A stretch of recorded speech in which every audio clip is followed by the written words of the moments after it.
Hi, everyone, and welcome to the fourth episode of the official Dragon Quest Dragon's Den podcast, Slime Time.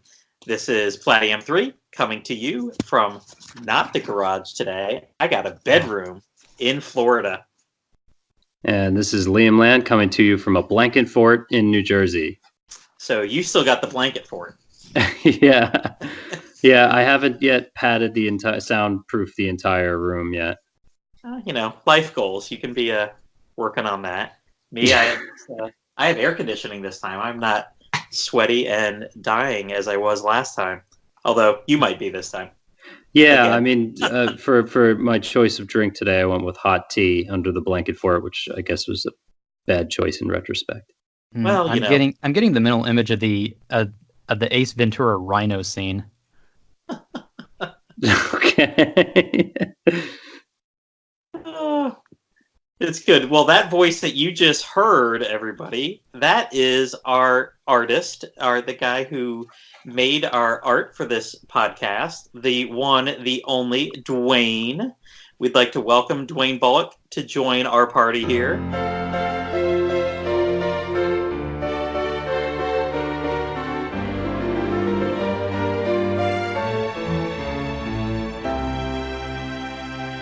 Welcome, Dwaine. Thank you. Thank you for having me. Glad we could hook up and get this recorded tonight. So we'll start right away here. How did you get into Dragon Quest? Well, I'm old. I'm as old as Star Wars. So way back in the day, when how you pretty much got information about games, you read Nintendo Power. And so over the months, I was and like back then it came out every 2 months. So when you got an issue, you would pour through every single page because it had to last. And what's great about those old Nintendo Power issues, a lot of those layouts were hand drawn. They had a lot of original art for it. So I remember when they started advertising Dragon Warrior, I would kind of like look over those layouts back and forth. I'm like, well, this looks interesting. So I just stuck it on my Christmas list. I was actually one of the few people who didn't get it free through the subscriber bonus. I was already a subscriber. So I got it for Christmas that year, along with, I believe, Tetris and DuckTales. Oh, both good. Mm-hmm. Yeah. It was a good Christmas that year. So Which did you play first? DuckTales, Tetris, and Dragon Warrior last, because the way that my family used to be, we used to open presents in the morning, and then we would just like hop on around town and go to a whole bunch of different places. So I had to play like the quick games first, and I had to get the longer ones. Just kind of had to wait for those. Makes sense. Sign of the times when Dragon Warrior is the longer one. Yep. So you probably got yours the Christmas before I got mine, because I got mine on Christmas Day too. Mm-hmm. But I was in sixth grade. And I was either in 6th or 7th, because you say you're as old as Star Wars. I'm maybe 6 months behind you. Mm-hmm. So not too much younger. I think we're all right about there. Yeah, I was in 4th grade, and I had just seen it at a friend's birthday party, and I picked it up based on that. So I also actually lost out on the Nintendo Power offer. If I knew I was going to get it for free, I probably just would have waited. There's a joke in there somewhere, but I'll try to keep this PG, and we'll maybe move on there. I often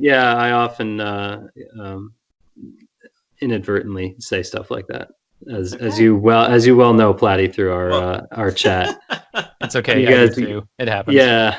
I get a lot of that's what she said, that's what he said, all that kind of stuff in our Dragon Quest chat. I send a lot of text where I have to immediately send another text to clarify it. I'm like, that sounded way dirtier than I meant it. I apologize. What's funny is being a teacher and hearing like 3rd, 4th, and 5th graders say something, and then they'll turn and giggle and laugh. Like, because they realized that was kind of naughty to say, and I turn and look at them, I'm like, Yeah, I got that too. Let's not joke. They look horrified. Like, how would he even know that I was making that kind of joke?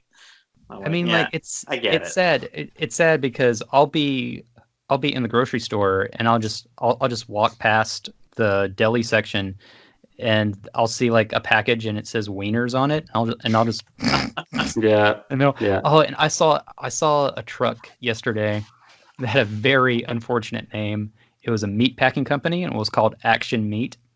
Nice. I was like, surely someone should have said something before they put the paperwork in on that. That could be a couple of different companies.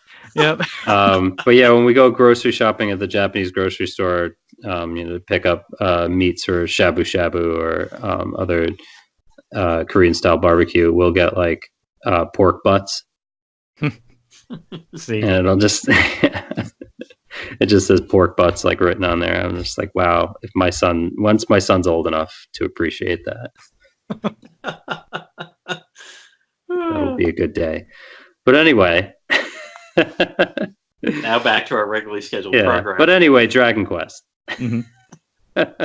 So, what are your favorite games in the series, story-wise, gameplay-wise? So it's really tough to say because it's funny because Dragon Quest is one of those series. It's kind of like Batman. There are all different interpretations of Batman. They're all very different in their own ways, but they're all still Batman. So if I want to do something story, I'll go more 8 or 5. But if I want gameplay, I'll do 6 or 7.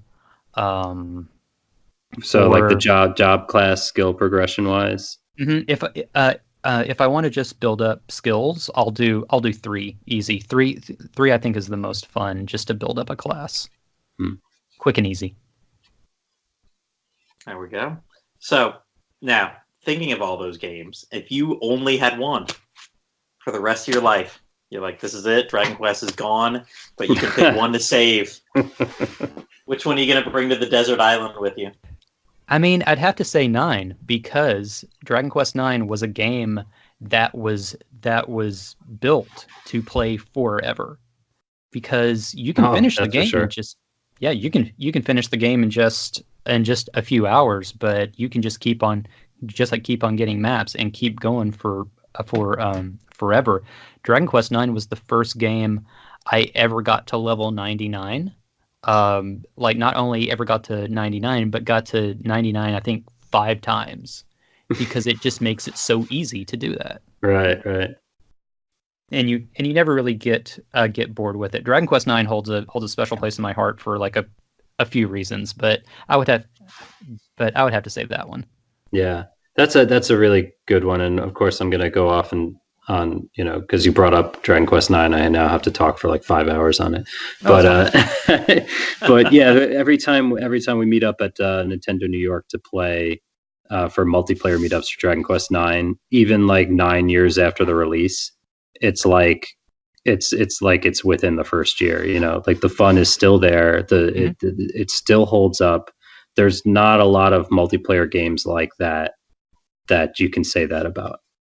Oh no, and I'm surprised that game is almost 10 years old.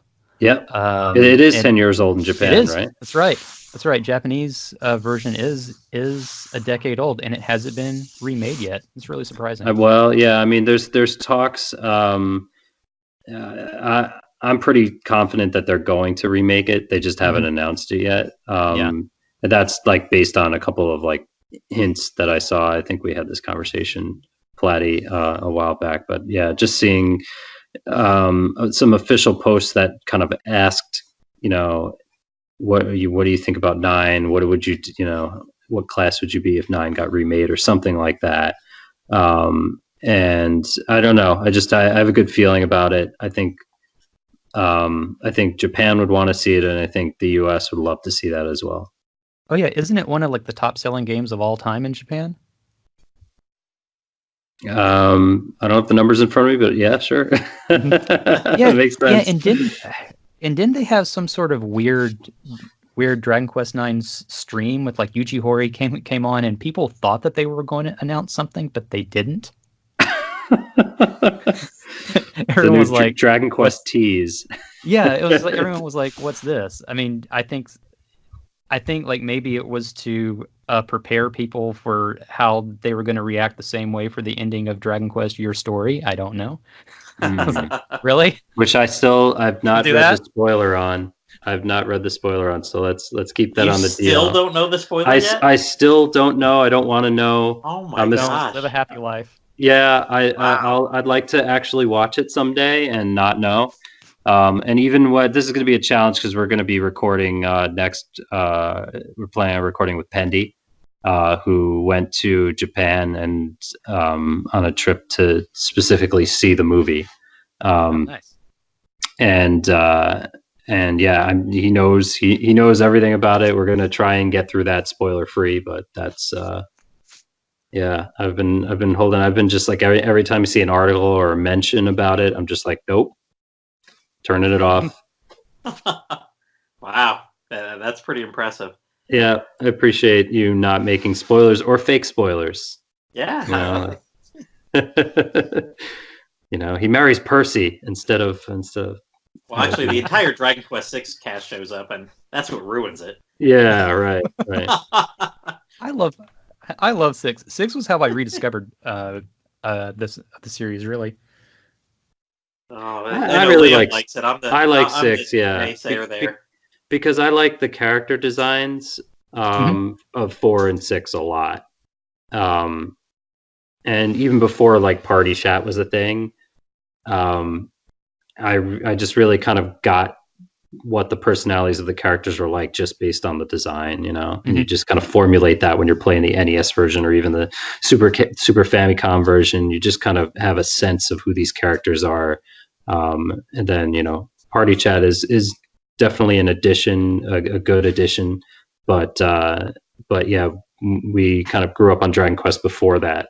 Yeah, and it evolved into that. So we kind of had to work with our own imaginations on the originals. Which is this is something I'll get into a little bit later, but really that was an interesting year for like not year, like a couple years for Akira Toriyama, because he was so overworked because he was ending Dragon Ball at that time. He was doing artwork for Chrono Trigger, and he was doing character designs for Dragon Quest VI. And he was also doing like Go-Go Ackman and Neko Majin, and he was doing a ton of stuff in just this small amount of time. He was doing almost a lifetime's of work in this little kind of like snapshot of his life. And it's an interesting. Oh yeah, and he had his art show at that time too. Jeez. So it's amazing the quality of work that he was able to produce at that time. 95, 96, 94. When did he finish his run on Dragon Ball?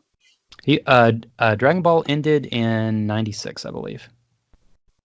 So then all new versions of that series have been just like taking his character design, or he worked on the later versions as well?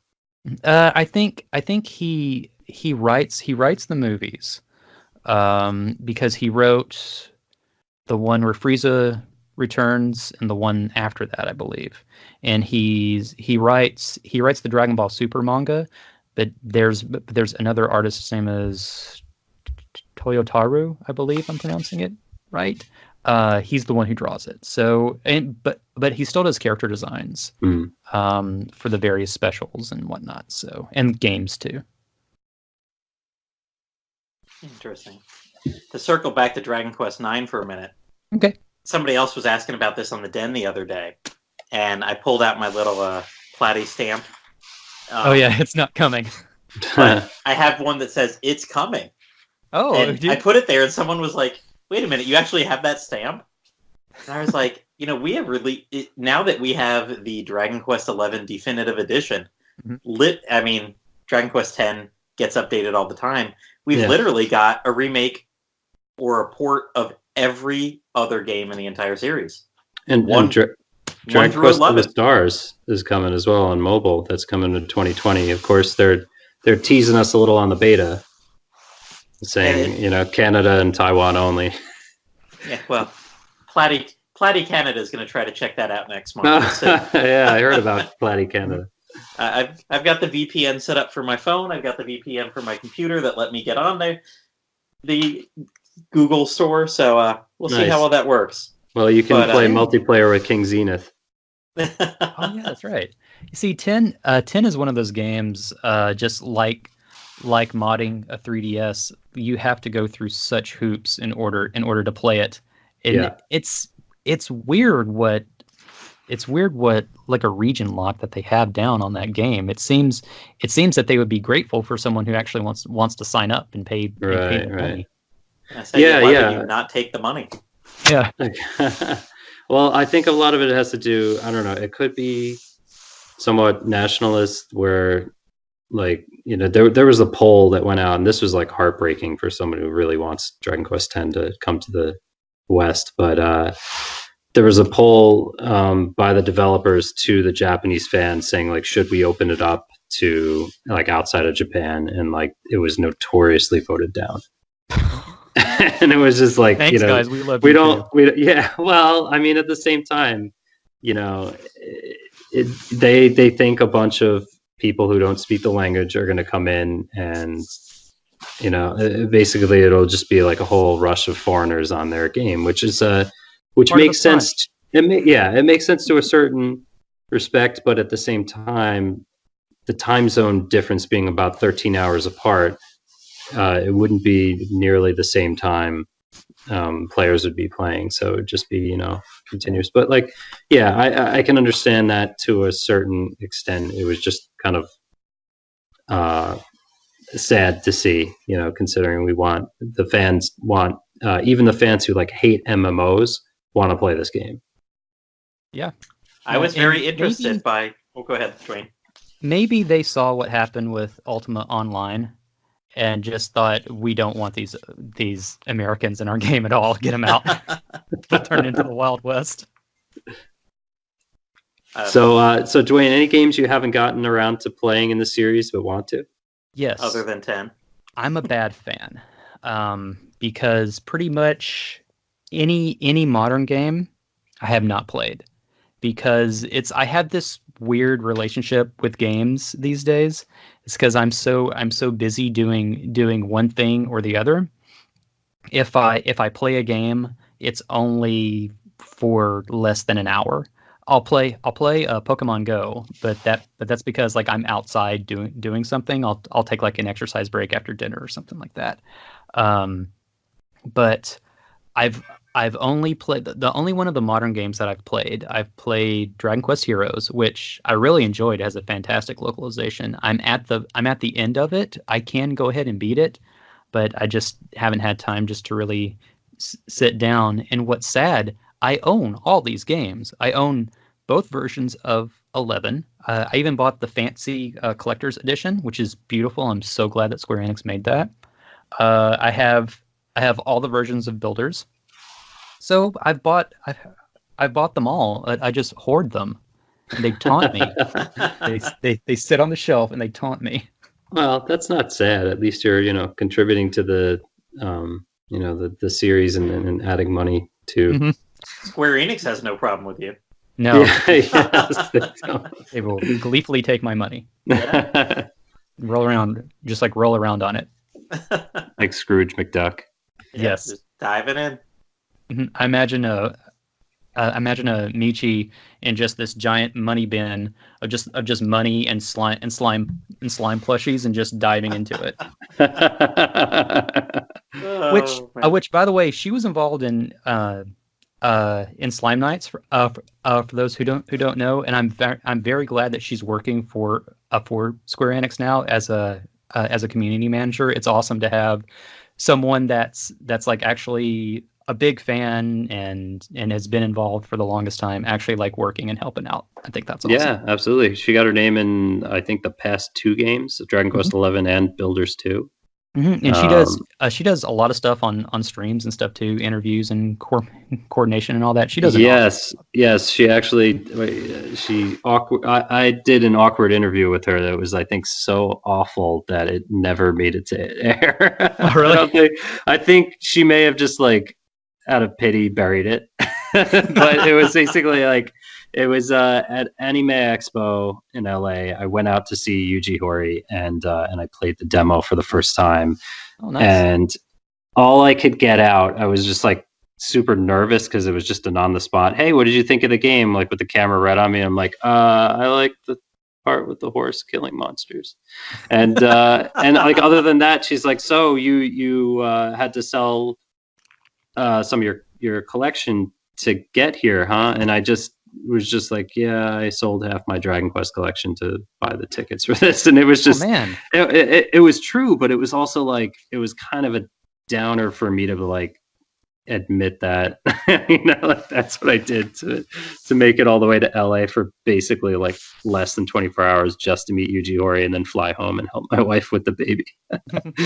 Although, was it worth it though? Oh yeah, definitely. Good. Awesome. There you go. And like half your Dragon Quest collection, when it's like huge, because I used to live in Japan for a while, is like I still have a lot. Oh, there's still a lot. My wife's like, yeah, we got to get rid of this stuff. No, it's mine. Yeah, right. Well, I mean, there's just stuff I don't need, like towels and yeah, all sorts of like light up swords and stuff that I should probably just get rid of. Oh, speaking of Michi and towels, I bought some Dragon Quest towels from her, and they're still hanging up in my bathroom out to this day. I dry my hands on them. Speaking of Michi and towels. Oh, I didn't know where that story was going. No, I wasn't thinking anything. It was just like it was kind of an apropos of nothing. Yeah, that's cool. What kind of towels did she sell you? I've got one. It's got a killer machine on it, and one that has a dragon on it. And actually, interesting, the font that says Dragon Quest is actually in Pitch Pipe, which is the Dragon Warrior font. I was like, that's pretty interesting. I didn't know that they actually use that over there. Pretty cool. All right, so we know what your favorite games are. We know you haven't got around to most of the PS4 modern era ones. Any of the old games really not resonate with you? Any games that you don't think you'd ever want to go back to and try again? Yep, 4. What? Oh man! Everyone loves 4 except for me. You just stabbed me right in the nostalgic heart. No, I'm sorry, but it's so. There are little bits of 4 that I really like, and I'm gonna just talk about the original NES version of 4. Mm-hmm. I liked the chapter narrative, but it seemed like every time I got somewhere and I was really getting into that chapter, it would stop and I would have to start over. That's part of the beauty of it, because you actually it makes you feel. You actually miss the characters, and then you're relieved when you eventually find them again in chapter 5. But yeah, I do get that. Chapter 2 is probably my favorite of the first 4, and you do miss Elena, and it's a while until you get her back. So, and this was something that was fixed in the later remakes, but in Tornico's chapter, getting the broadsword and the armor, that was so tedious. You'd have to rely on random drops or buy it, and I was trying to get the drops, but I eventually just earned enough money and said, I'm tired of this crap, I'm buying it. And that's what it's like done chapter. But I think it's what really soured me on 4 was the AI in 5. Are you talking about the NES version? Mm-hmm. Yeah, because I think taking the control away from me made the game way longer and way more frustrating, because I couldn't heal my party members the way I needed to. I couldn't do support spells. I couldn't try out this spell on this monster. And it was just maddening. And that's been fixed in later versions, but it's just, and the later versions I like fine. It's just not my favorite. Yeah, that's a common complaint about the original 4 on NES. Was that by the time you get to chapter 5, all of a sudden you lose the support. They AI the support characters, and you can't, you can put tactics, but you can't really fully control. And it's definitely a frustrating part that they fixed in the remakes. Mm-hmm. And I'm not a fan of a lot of the Joker games, and it's mainly because of user interface. I still haven't played the remakes of 1 and 2, but the guy behind the Monsters games, it's a really cool guy. I think he joined Enix when he was 19, 20 or something like that, and he's been with Dragon Quest since the very beginning. But it seems like everything you have to press a button twice. It's just like you're inputting your commands, just like, do you want to do this? Yes. This, yes, yes. I was like, okay, just let me attack the monster, please. Which Enix employee? Oh, I don't recall his name just off the top of my head, but he's been a producer on the Monsters games. That's pretty much his baby, from what I understand. And he's also worked. He's also had a role in the NES and Super NES games. I gotcha. Was it Knob? No, Knob was just a translator. Yeah, Wonder what Knob's doing now. I need to look him up. Yeah, he's probably on LinkedIn. We could all add him. Yeah. It'd be like, who the hell are you guys? Oh, it's those brats. I'll search for Knob on Google and see what comes up. It's those brats from the NX forums in 1999. That's like not those people. Yeah. We were all obnoxious college kids back then, anticipating. Much, yeah, just like playing through the Game Boy Color versions of Dragon Warrior 1 through 3 and anticipating the release of 7. Mm-hmm. And Knob was the guy putting out all the Flame Wars. Yeah. Oh yeah. Knob. Knob and Justin later on. Yeah. Justin's pretty cool too. I haven't talked to him in ages. I think Knob started out. He was a translator, but he kind of just volunteered to become an admin, and then I think we were all so obnoxious on the NX forums that he was just like, fuck this, I'm out. I'm done. He just voluntarily left. He's posted some interesting stories about his time at NX. I liked everyone who worked there. They're really cool guys. But he had to do a lot. I remember that. It was a very small team. Yeah, and I remember him being really, really chill to talk to. I feel like we were talking about him like in the past tense, like he's no longer with us. But no, I remember him being great to talk to, just really chill. But I understand he put up with a lot. A lot. There was a lot going on those forums. I really appreciate the level of transparency on that forum, because that kind of influenced me in business in a way, because if you're always honest and straightforward with people, it prevents so many problems. It's like people were saying, well, they didn't release Dragon Warrior 4 for like this, that, and the other, and Justin was like, no, here's exactly why it didn't come out. And of course, some people refused to believe him. Right. But he's like, no, and it's like we still wouldn't get something. Oh, yeah, that's right. Yeah, we were on the NX forums when they canceled Dragon Warrior 4 for PS, and that was just weird. That's probably why Knob left. We were just tired of listening to us bitch about that. Yeah, it's like the company like literally split into two groups, and there was nothing they could do. They tried. They really, really tried, but they just did not have the budget to recode that game. Ironically enough, called Heartbeat. Yep, which is now Arte Piazza. Oh yeah. Mm-hmm.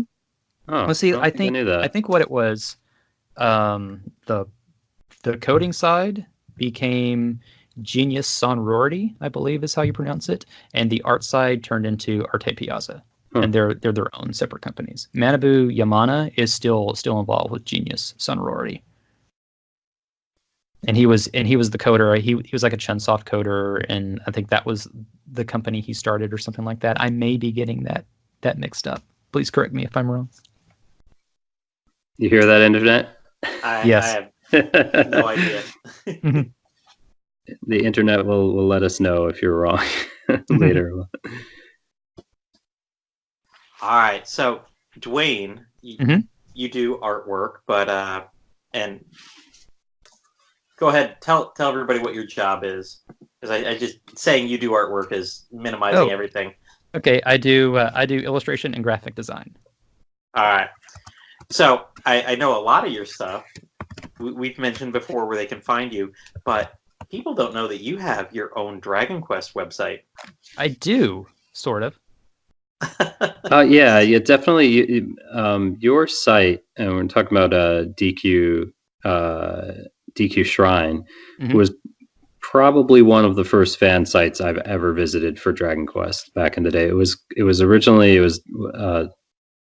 Dustin's Dragon Warrior site. Is that, or what? Dustin's Dragon Warrior Shrine or something like that. And Dustin's still around. Yeah. And then you worked with him, or can you explain how you got involved with putting together the shrine? So the funny thing of how all that started, I rediscovered Dragon Quest with 6 back in '96 because I discovered Akira Toriyama that way, and I realized, oh hey, this is all the same artist. So back when the internet was new, I would search for Dragon Quest. Dustin's was always the first page that came up. So I started buying Akira Toriyama art books here and there, and so one of them had the Dragon Quest anime character designs in there. This is the Abel. Nice. And which now that's been fan subbed. Now that the entire run of that is over, I've been watching it. I rewatched the dub, and that's actually a pretty solid dub. It's not in it. That's not a bad little anime. Yeah, I do remember liking the voice acting a lot. And the voices fit really well with the characters. They do. It has Gary Chalk as Barmos, which a lot of people know him as Optimus Primal.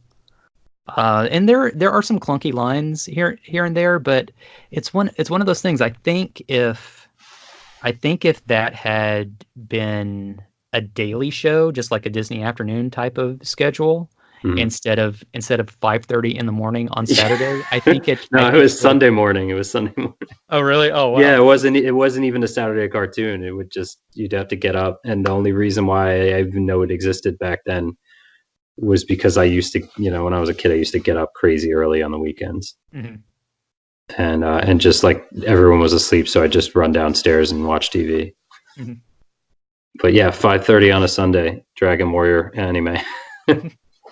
So I had that, and I had randomly picked up an art book here at a store here in Houston, and it was the Emblem of Roto 2 art book, and I had no idea what this series was, and I looked at it. It's a manga series, and I'm like, well, this is actually really interesting. I didn't know this existed. So I had, and I found the soundtrack of the first Dragon Quest anime. And I'm like, well, I've got a nice little chunk of info here. I can make a little site because I really enjoyed this anime. There's not really much out there about it, and so I put that out there. And then I got a hold of Dustin, and Dustin's like, "You want to work on stuff? Do you want to combine stuff?" And I was like, "Sure." So as Dustin kind of drifted off to other projects, I've kind of kept with the site, not as much as I want to, because in order to do what I want to do with it, it's I'm going to need so much more. But one of the things, Mimos, she coded me an excellent menu, and I really want to finish the site because she did such a wonderful job on this. I really, really do want to use it. Mimas coded the DQ Shrine site? Well, for the prototype site that I was working on for the new design, Oh, Um, okay. there was a menu idea that I had because I wanted to organize all of these games because my design background is print. So what I don't like about a lot of modern websites, especially Amazon, you go to Amazon and it just bombards you with text. I want something that if somebody's looking for a game, they can go and they can find it in less than 3 clicks. If it's like a Japanese game, just like Dragon Quest 11, boom, you're there. But I had arranged it in a certain way, and I sent her just the idea of it because I'm completely right brained. And I was like, do you mind coding something like this? And she said, sure.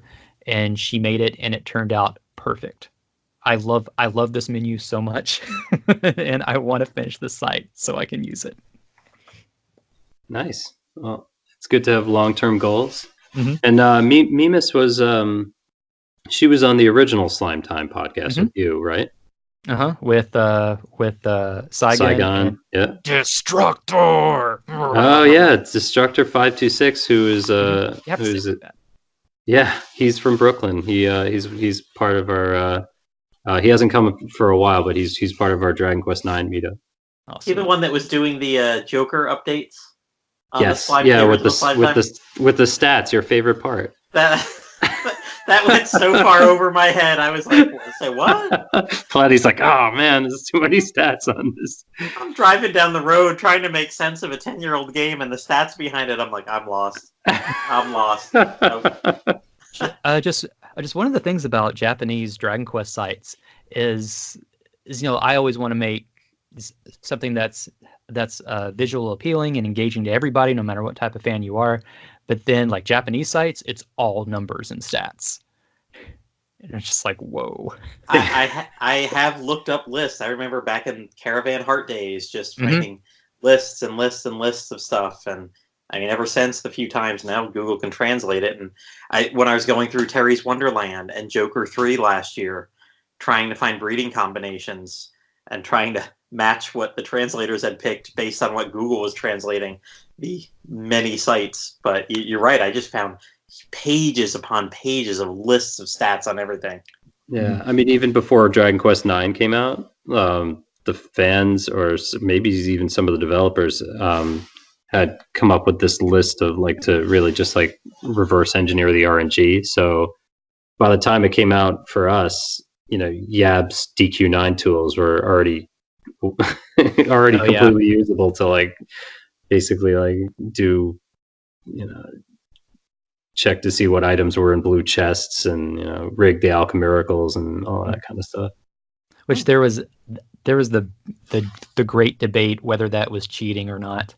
Oh yeah, I mean, if you're 100% completionist, it probably is, because you're not naturally doing it within the game. Mm-hmm. But if you want to get that 1% drop, what else are you going to do? Right. Mm-hmm. So yeah, if you got to farm 99 agate of evolution, which is just ridiculous. That's a lesson in insanity. Right.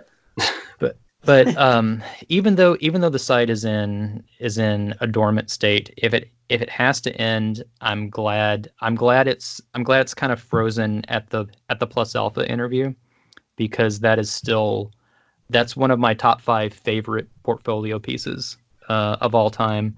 Those two are so much fun to talk to, and I thought that because I kind of collected a little bit here and there of all the questions that fans have had for them over the years, and they were really engaging. They gave a lot of great info, and I think that's a great read if you're a Dragon Quest fan. If you're just a fan of JRPGs in general or translation, I think it's worth your time. Nice. I do like the layout. I remember reading that a couple of years back when you did it.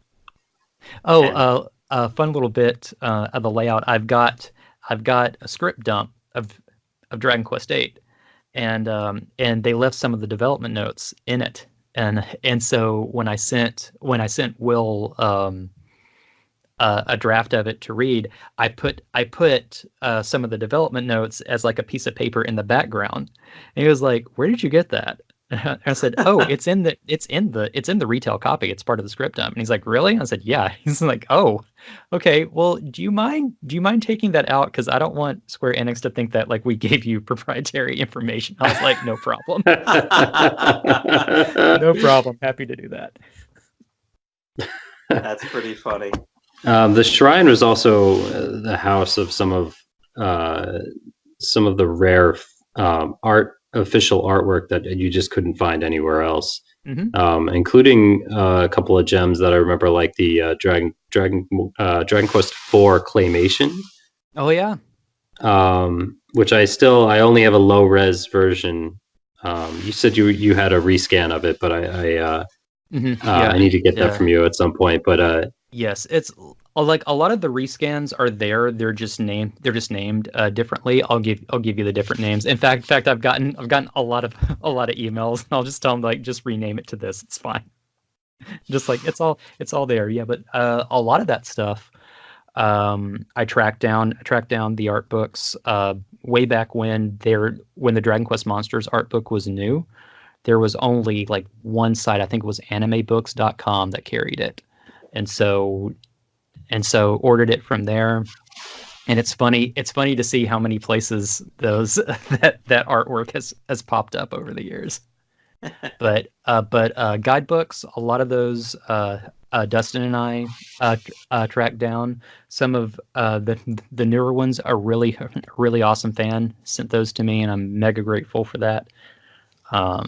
So just basically everything you see on that site was tracked down and scanned by actual fans. So excellent. So, and a lot of this stuff is out of print now. So, and I think it's important to preserve these like little bits of history, or else they're just lost. I know when I've made different things for contests that I've run on the Dragon's Den throughout the years. I was doing like, I never get around to it, but like storybooks for my kids, where I had rewritten some. We had a contest a couple of years about that.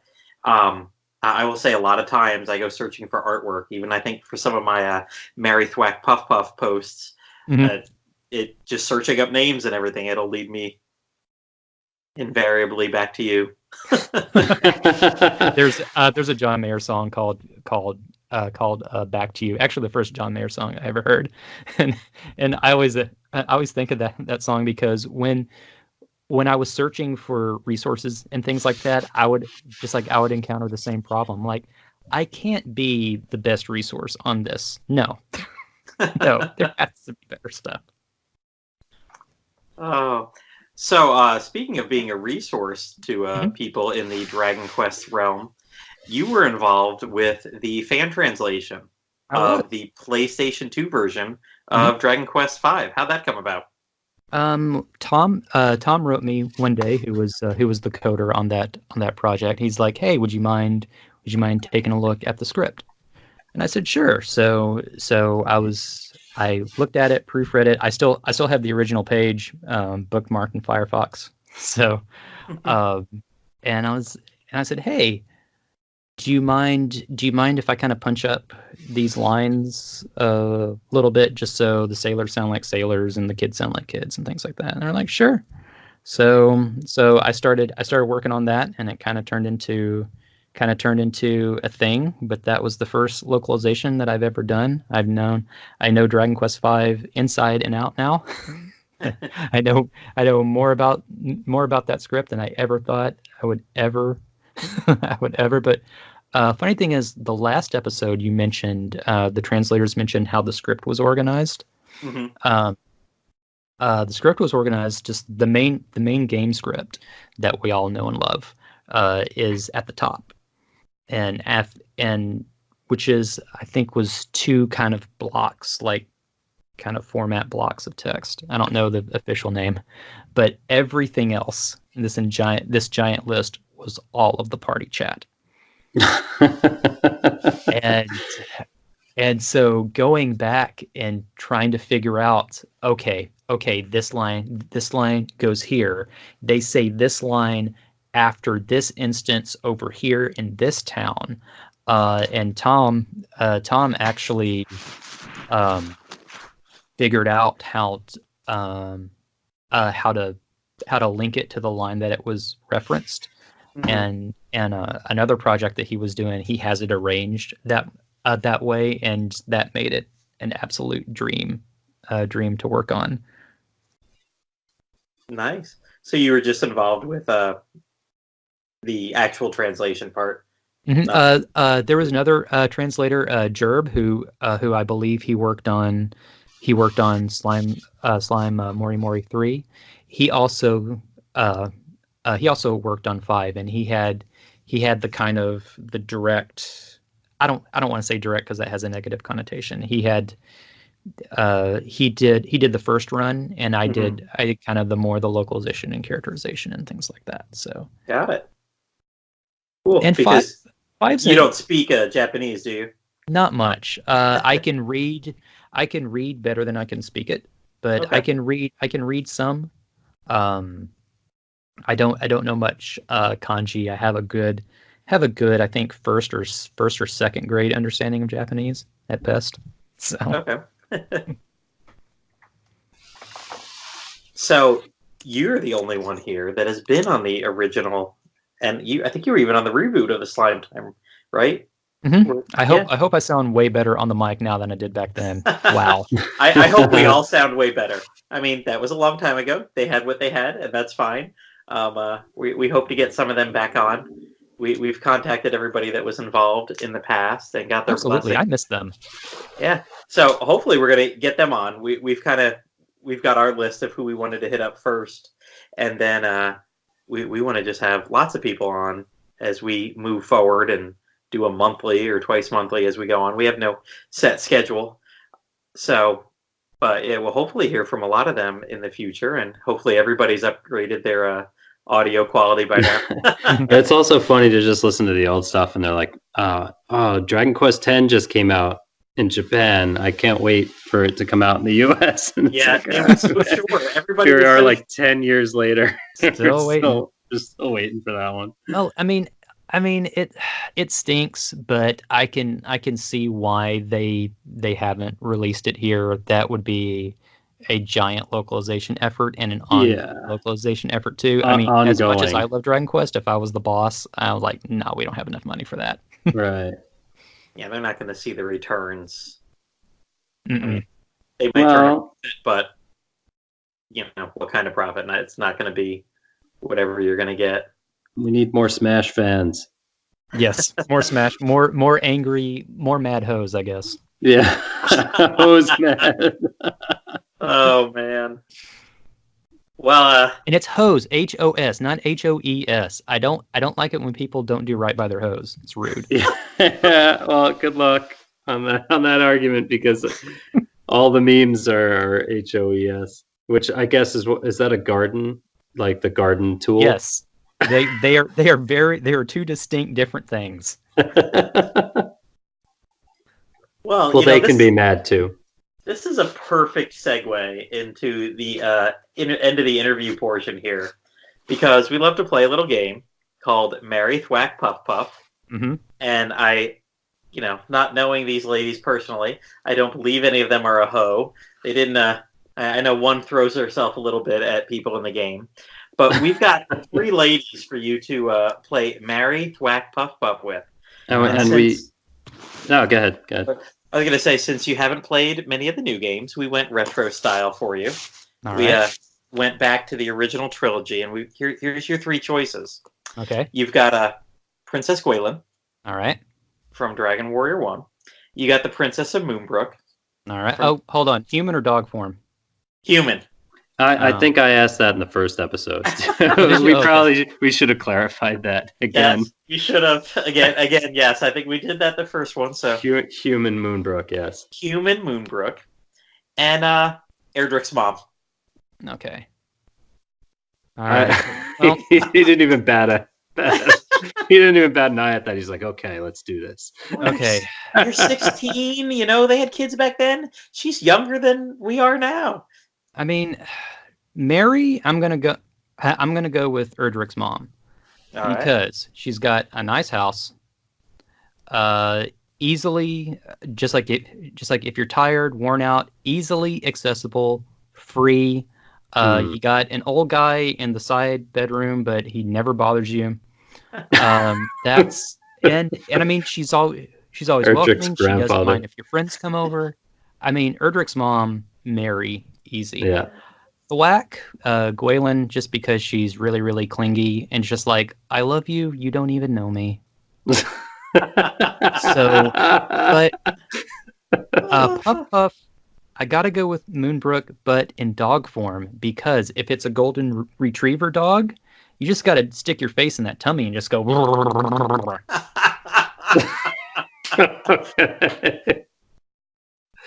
Actually, one of my friends, she just got a golden retriever puppy, and I'm waiting. I'm waiting for that opportunity. She needs to hit legal size limit for you to. Got to be bigger than your face. Have a belly bigger than your face. I think that's one of the pup puffs they haven't really explored in any of the games yet. And I hope they never do. You got to play 11 though. I think you'll really like it. They do a lot of creative stuff with the pup pup that is both I want to like throwback, but also like breaching new territory. And it's I want to. I almost played it. Stuff. I almost played it 2 days ago, but then I was like, you know what? I really need to pick up all these books from the floor in my room, and that took a while. So, and I had to go back to work after that. So. Dragon Quest time taken by cleaning. We are pretty old much. Men. That's really for most days. That's what happens. All right, so having you on here tonight, we thought we'd give a little talk about Dragon Quest II, and being Dragon Quest II, we don't need to talk for very long on it, but which is the one everyone hates, but it's the one that I really like. So you like 2 better than 4? Actually, yeah. Wow. Mm-hmm. A bold statement. Yeah. I can't say that, but I will say all of the arguments that I ever hear for 2, I never had those problems. Or arguments against 2. I never had those problems. So it was a perfectly good game for the time it was. Yeah. And when I played it again recently on mobile, I was like, okay, that's what it was. That was fine. What problems didn't you have that? Like Canuck dying over and over again, or I have no recollection of him being a casket that I dragged around. Well, because he would have been a ghost in the NES version. They didn't have caskets. That is true. Yeah, I never had a problem with him. The Cave to Roan, no big deal. Yeah. That's because you had the map. So I, at some point, lost my Dragon Warrior 2 map. Oh, because I was 11 and didn't hold on to my stuff very well. But so then I just got lost and I never finished the original one, and not until I years later picked it up again. But like my original NES card, I didn't beat it until I played it on the Retron 5. Oh wow! Oh, nice. Well, just for a little details for those of you who haven't played Dragon Quest II, or it's been quite a while, it's now officially called Dragon Quest II: Luminaries of the Legendary Line. It actually just came out last week for the Switch. Yes. If you would like to buy it for the Switch, you can get yourself that issue. I haven't bought it yet, but I wrote something for RP Gamer today, and after rereading what I wrote, I'm like, oh crap, now I need to buy this if this is what I'm saying about the series. But we'll get into that another time. But basically, in Dragon Quest II, you're, 100 years after the events of Dragon Quest I, you're playing as 3 cousins that are all princes and princesses of various countries that your forefathers, the hero from Dragon Quest I, went. It's like all the Trump kids going out and saving the world. What will just happen? Like that. in 2100, when the descendants of Trump are ruling England, United States, and Australia, maybe. Oh man, that's a But scary thought. it you're out to save the world. There's the evil wizard Hargon is doing what evil wizards do, try and take over the world. And this was the game that started parties of wanderers in the Dragon Quest series, because in one you were just a solo person, but you played as the Prince of Minhall, and you went and collected along your way your cousins, another prince, another princess, and you scoured the whole world until you showed up there after the Cave of Roan, where you made your way through kind of a little boss rush and got to Hargon, only to find out, guess what? Zing! He wasn't really the guy behind everything. Nope. Good old Spoiler Shido alert. or Malroth. Yep. Yeah, that was the first major final boss plot twist that would become like a staple in the series. Oh, it's a staple in many series. I was just listening to a Final Fantasy IX one the other day, and that came up on the Den. Like, Final Fantasy IX had a zing. Guess what? I wasn't the final boss. And I'm wondering. The red herring. I'm wondering if that was maybe a localization kind of edit that they made, because Hargon was an evil priest, a cult leader, and all that. So I think he was trying to end the world, and I wasn't sure because I haven't the final end text is not real fresh in my mind right now. But I think he was trying to summon Malroth at one point, or like that was part of his plan. I don't know.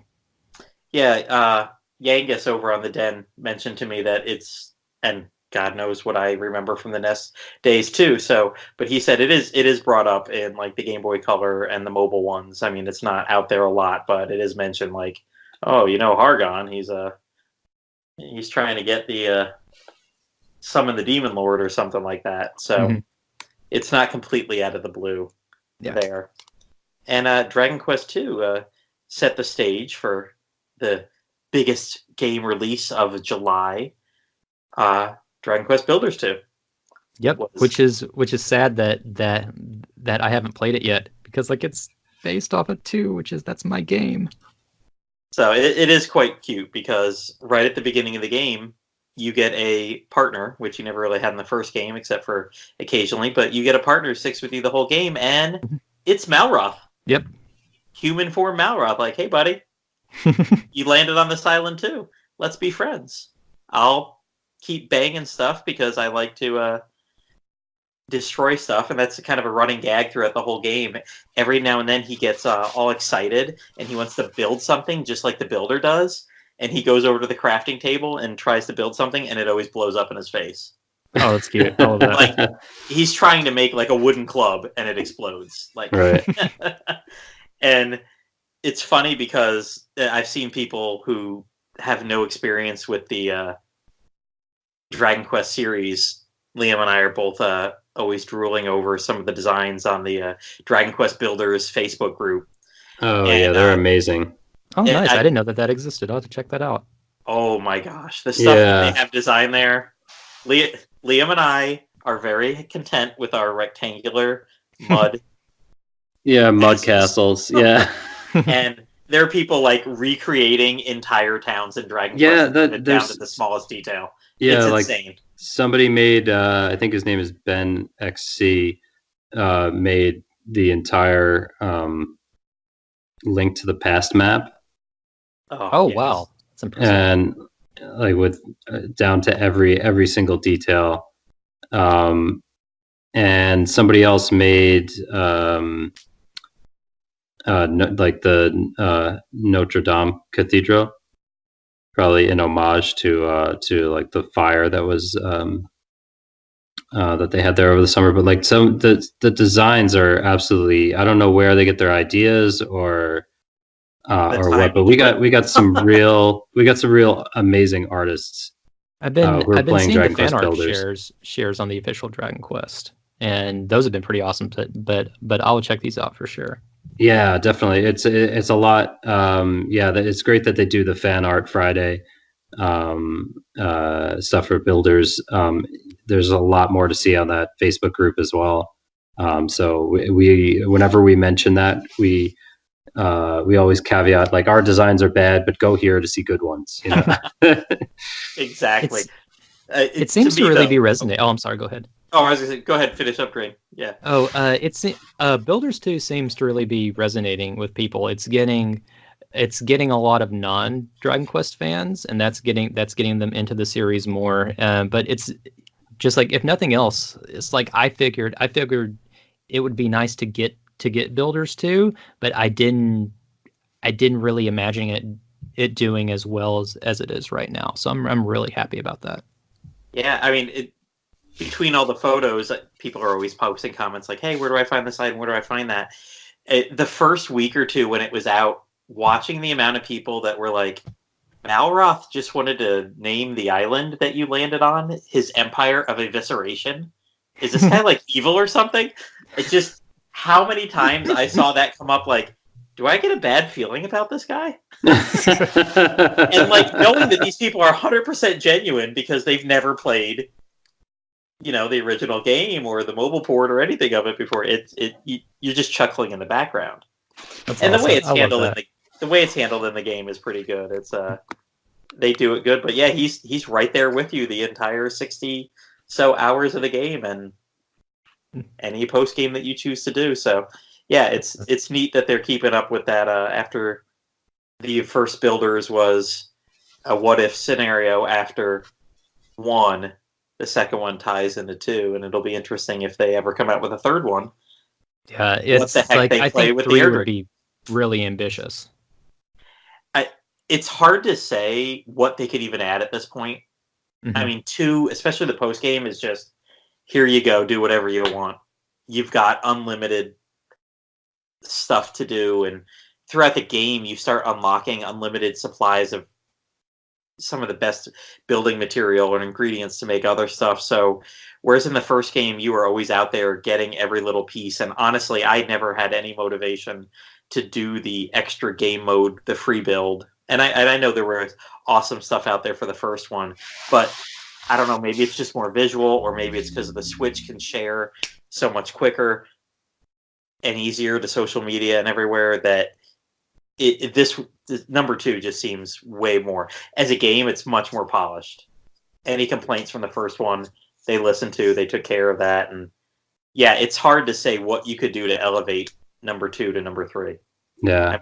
I'm Minecraft, they've never come out with a Minecraft 2. Notch made his money from that, and he's like, all right, guys, yeah, I'm going to go off and be weird on Twitter now. That people just keep playing it, and I could see that with Builders 2. Like, listen, there's really not much more we could do. I mean, obviously you could have a 3 story, and the story for 2 is pretty decent, if not a little long in the tooth, but no, it's design-wise and building-wise, I can't imagine what you could add to it to make it anymore.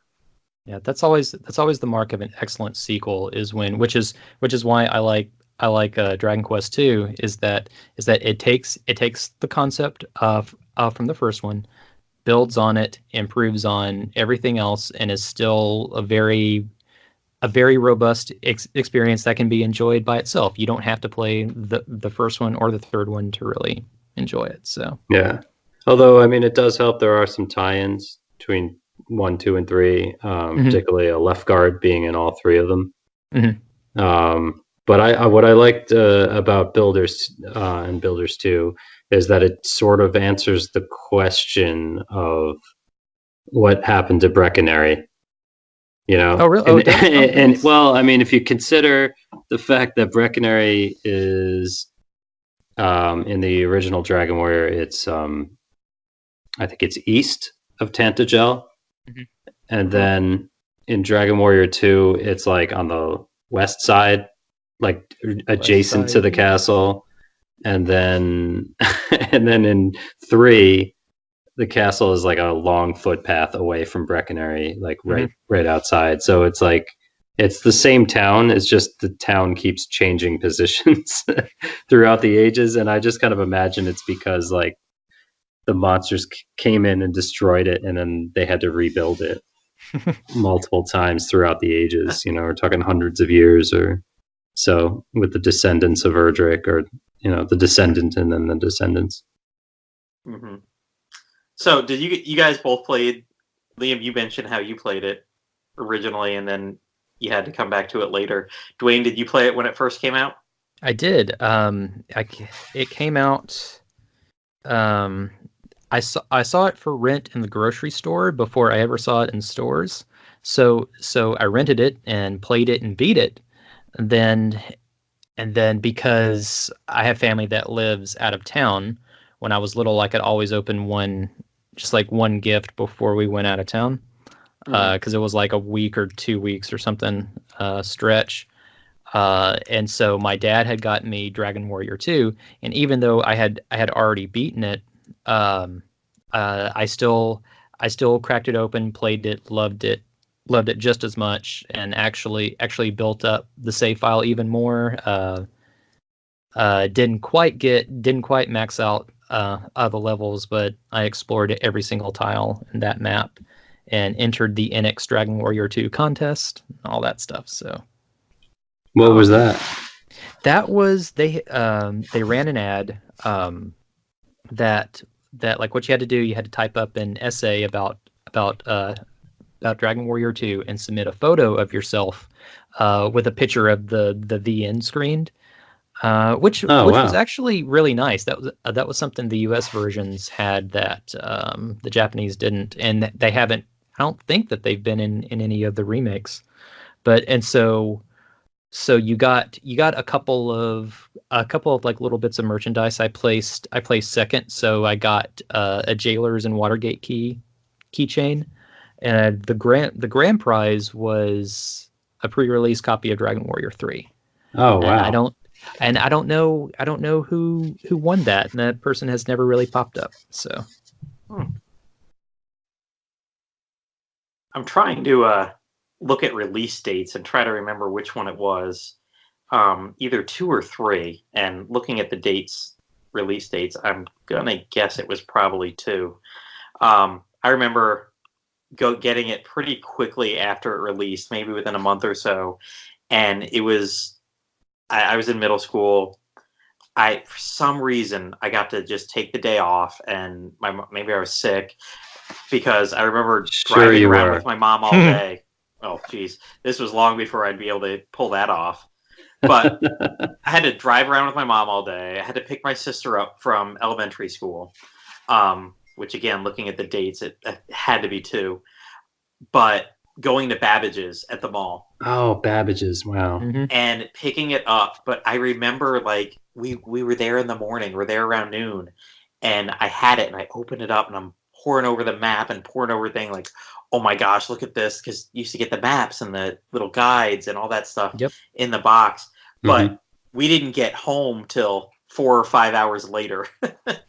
I just that is a very clear memory in my head, like getting that brand new Dragon Quest game and having to go pick my sister up at elementary school and then take her to like swim practice or gymnastics or whatever she was doing that year. And then, oh my God, are we ever going to get home? Are we ever going to get to put this in the Nintendo and play it? So, they had some fun box art.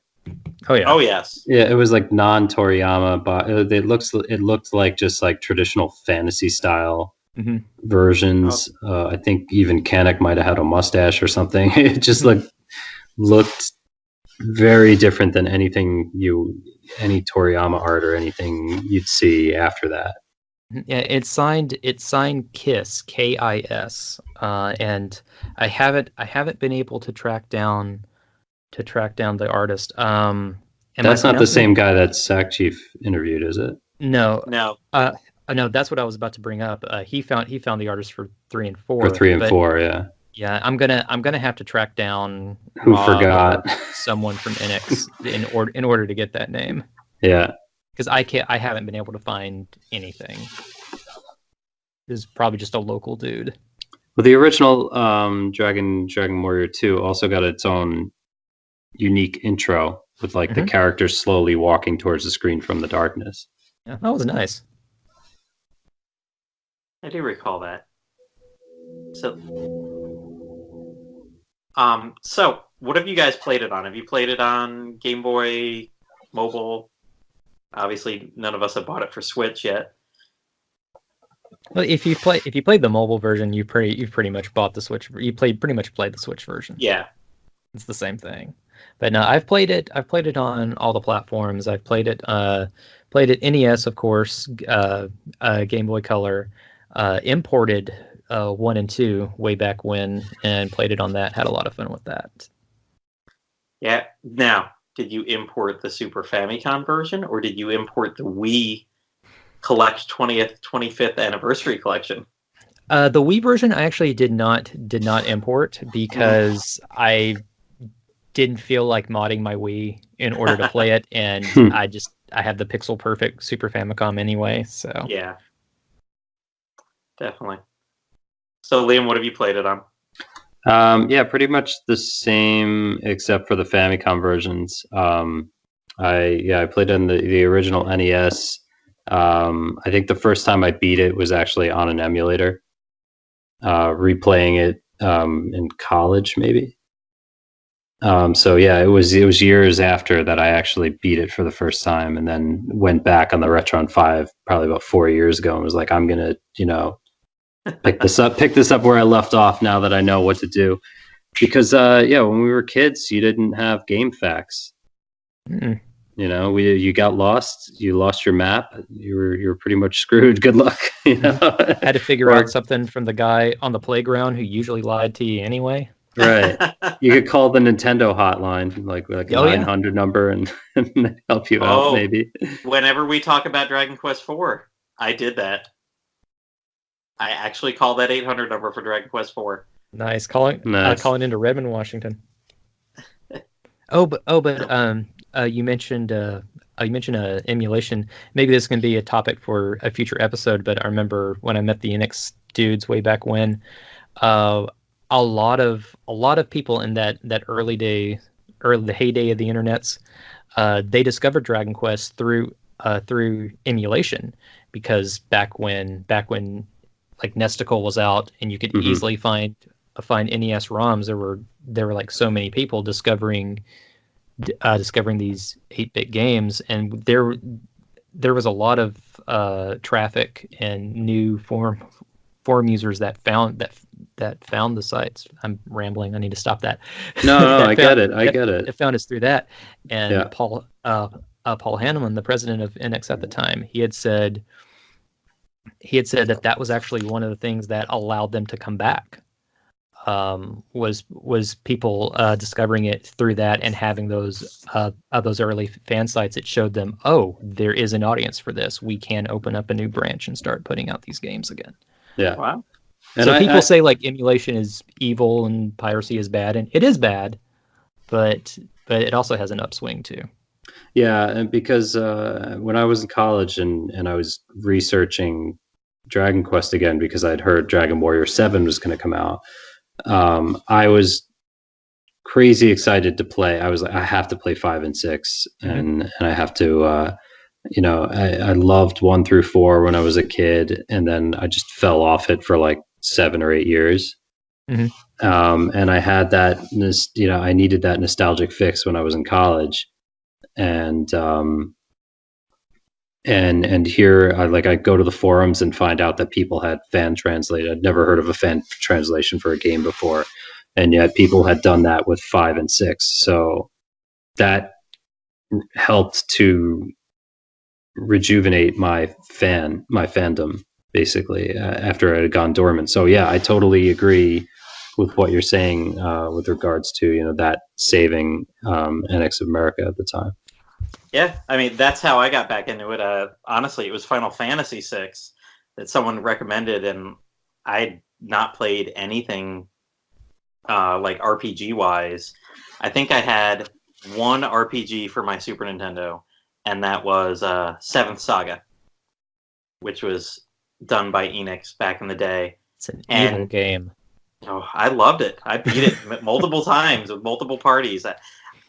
But it was the only RPG I brought to college, and it was the only RPG I had with me for like 3 years. And I was in college doing plenty of other stuff. got away from RPGs, but someone really was hyping emulators and mentioned Final Fantasy VI, and getting that on an emulator and playing that, and then noticing like, well, things are out there, is like, holy crap, there's other Dragon Quest games. Yeah, Final Fantasy, that getting that recommended and playing through it and being like, oh man, yeah. A few years ago, I used to really love turn-based games. Like, wonder whatever happened to that series that got me interested in it. Mhm. Well, there it was. yeah, that's how I played all Final Fantasy 1 through 6 as well. Starting out on emulators, and just saying like, I played all the Dragon Quests and then had to go straight into Final Fantasy, and when I bought the PS1 specifically for Dragon Warrior 7, Mhm. but it hadn't come out yet, so I was just like, all right, I'm just gonna go buy a bunch of the old PlayStation games from like 1997. You had Metal Gear and Final Fantasy 7 and like all these the Chronicles and the Chrono Trigger with the atrocious load time, and Oh yeah. and just play. And I had time because I guess I was unemployed. I was just out of college, and instead of applying to jobs, here I am waiting for Dragon Warrior 7 to come out, so I had time to play it. And yeah, I mean that kind of started a trend for me of buying systems based on whether or not there's a Dragon Quest game for it. I mean that's pretty much why Square Enix puts out the games for the consoles that they put out. They put them out on the consoles that they know had the most users. So which is why at the time it was shocking that 9 came out for the DS, and I was like, well, the DS is the current most popular system in Japan. So yeah, but it was graphically it was a step down from 8. Oh yeah. So it was surprising at the time that it would come out for DS. Yeah. All right. Well, back to Dragon Quest 2. I mean, I mentioned that. No, we're almost done here talking about it, and it's led to plenty of other good discussion. But I mean, I mentioned personally, Kanik never really died with me. Maybe I was just that awesome a dude playing it back in the day, or maybe I have no recollections. I've blocked that out. You're really good at canicking. I'm good at canicking. And like I said, the Cave to Roan, I always had my map.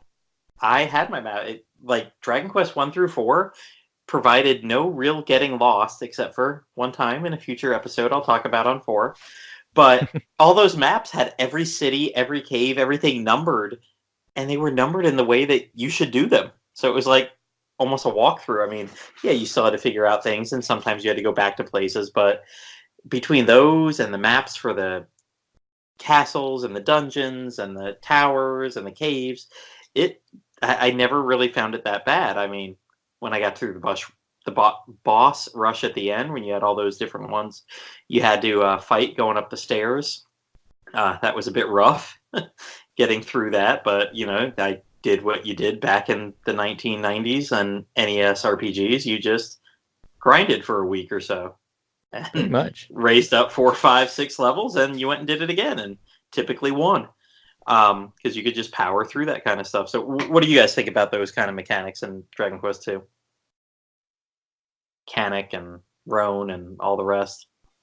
I mean, it was a difficulty spike, that's for sure, and probably one of the hardest of all Dragon Quest games to date. Yeah, I think there was an interview with Yuji Horii. It's an old interview in Jump, I want to say, where the initial build of 2, it was way harder than the actual retail version was, where it just drove the development team insane, and they actually made it easier. So if you have problems with this version, just think it could have been a whole lot worse. It could have been on like an AVGN episode of Unreasonable Hardness. Nice. That sounded bad. Is this the one one that Yuji Horii said that they just ran out of time at the end and didn't play test the end to see if it was balanced or anything? I think so, yeah. That would make sense. Mm-hmm. But it's just like with any RPG, it's resource management. And with Canuck, people say that Canuck dies all the time. If you know the type of monsters to have Canuck attack, because if you think of the way your party is set up, if you think about it in Dragon Quest 3 terms, you've got a soldier and you've got a priest and you've got a wizard. That's a more or less a balanced supporting characters. And if you know which spells to cast, you're really not going to have that much of a problem with Canuck. And just like people, I don't know, just people can be unprepared for certain areas because Dragon Quest 2 also doesn't have an overworld map, so you had to go and explore all of these different places. It was really easy to get lost in the middle of the ocean, but like anything, you step out onto some land, you encounter some monsters, you're like, these guys are tough. I'm going to cast Return and go back. And let's just maybe explore a different area. But the Cave to Roan, just like any Dragon Quest dungeon, if you don't think you're going to make it 2 more floors, exit out, heal up, and try it again. Maybe get some better weapons and armor. I thought that the cave to Baramos' castle in 3 was way longer and much more dangerous, especially when you have all those stone statues that you fight at the beginning. Interesting. So, you guys remember dying a lot on that boss rush at the end? Because I think the original, you couldn't go back and save. No, you could. You Okay. could, but you wouldn't. I mean, you couldn't say if you restarted your game, they would be alive again. But what you could do is beat all 3 mini bosses, then go back, heal yourself up at the shrine. Mhm. It's a long trek because that whole path in Roan from the shrine to Hargon's castle, Hargon's castle is like it's just ripe with all these monsters with the unblockable death spells, and you could just get an entire party wipe while you're going to or from. But yeah, you can go all the way through, beat all 3 monsters, then trek all the way back to heal yourself so that your MP is a lot better for the final 2 fights. Yeah, It's just if you restart your game, then the monsters will be back. Yeah, Atlas is the first in that boss run, right? I think he might be the 3rd. Oh, third. Okay, never mind. He's in the mix. Pazuzu was the second. Yeah, Pazuzu's one. Mm-hmm. Yeah, and that was the one that was always the problem because he would cast the instant death spells. Yeah. And just like, well, I'm gonna go back and go through the castle again. But advantage of that is even if you have to exit out and come back, you still get experience and gold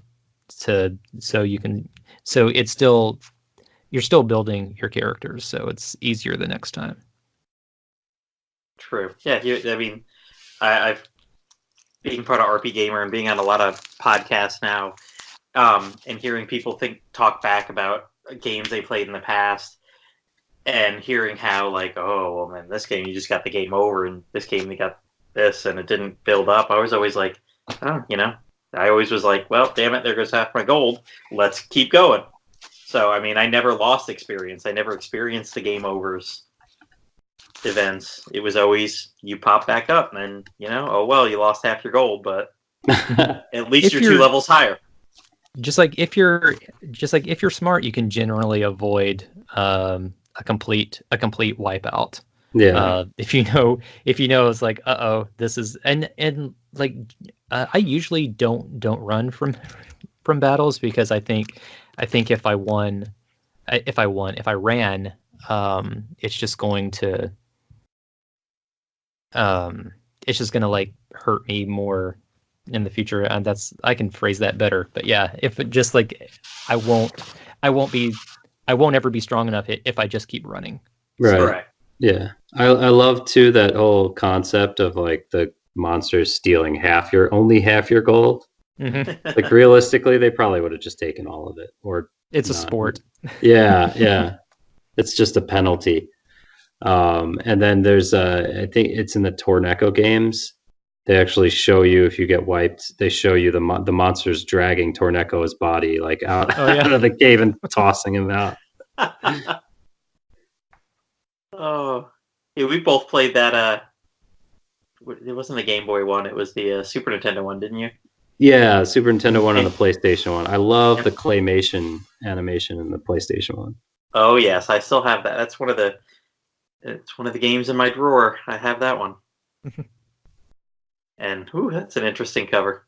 All right. Well, speaking of interesting covers and early days of 3D. Yes. Yeah.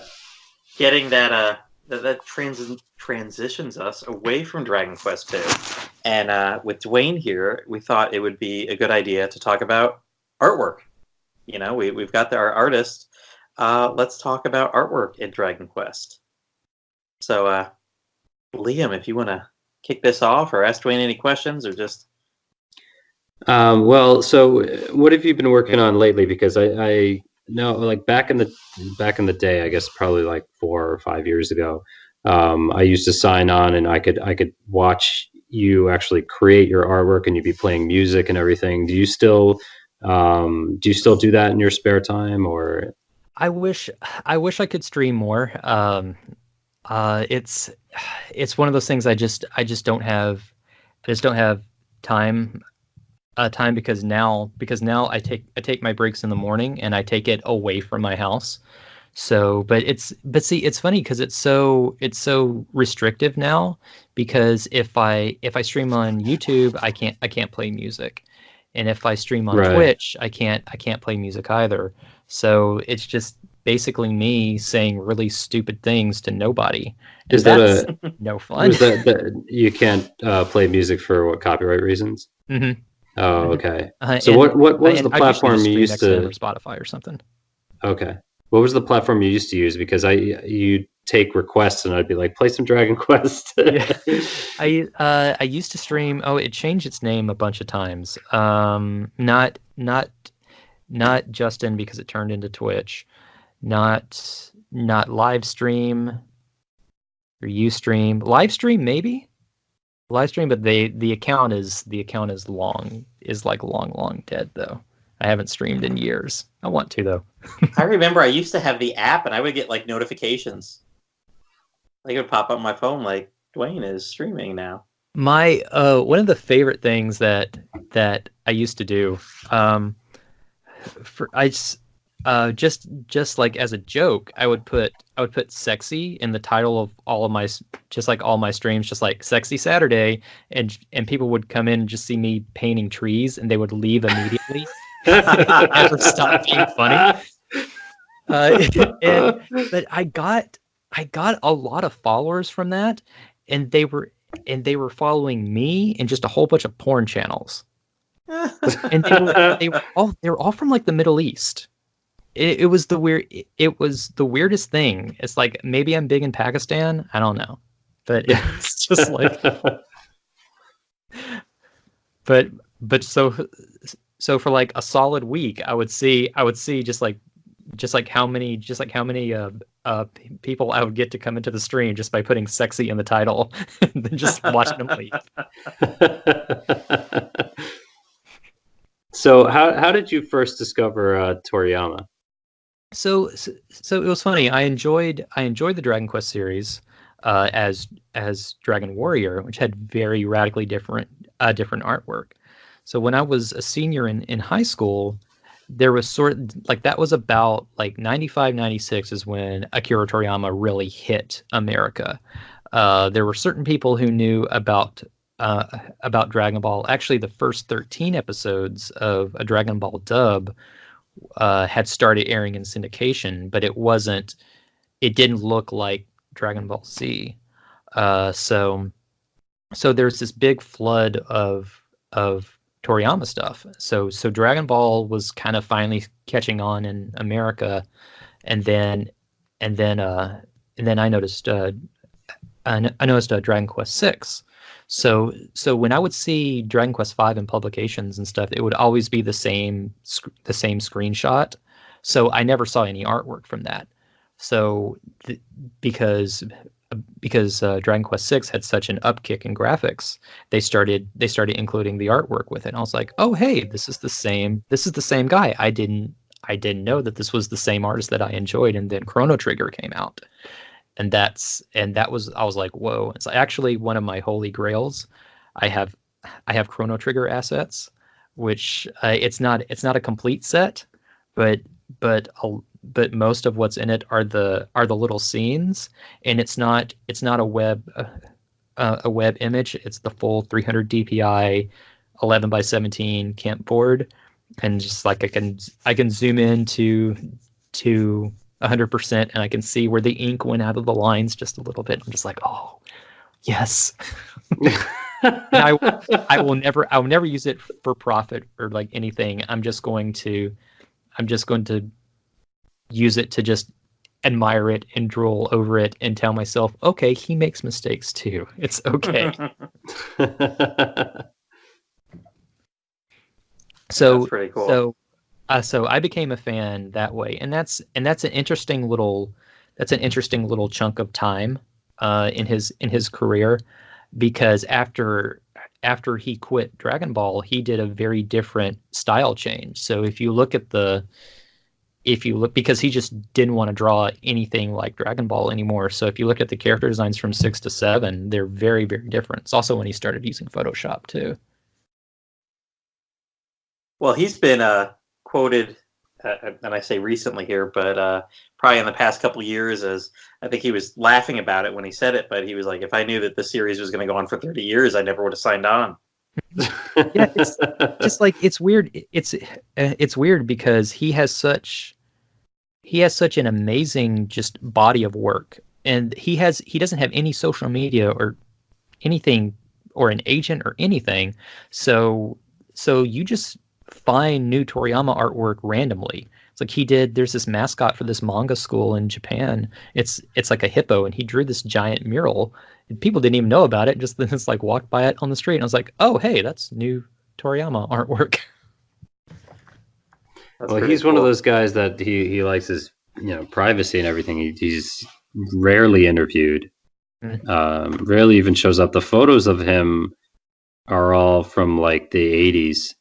Mm-hmm. During the initial like production photos of like him and Yuji Horii and Koichi Sugiyama, like when he's a young man. So I'm not even sure what he even looks like today.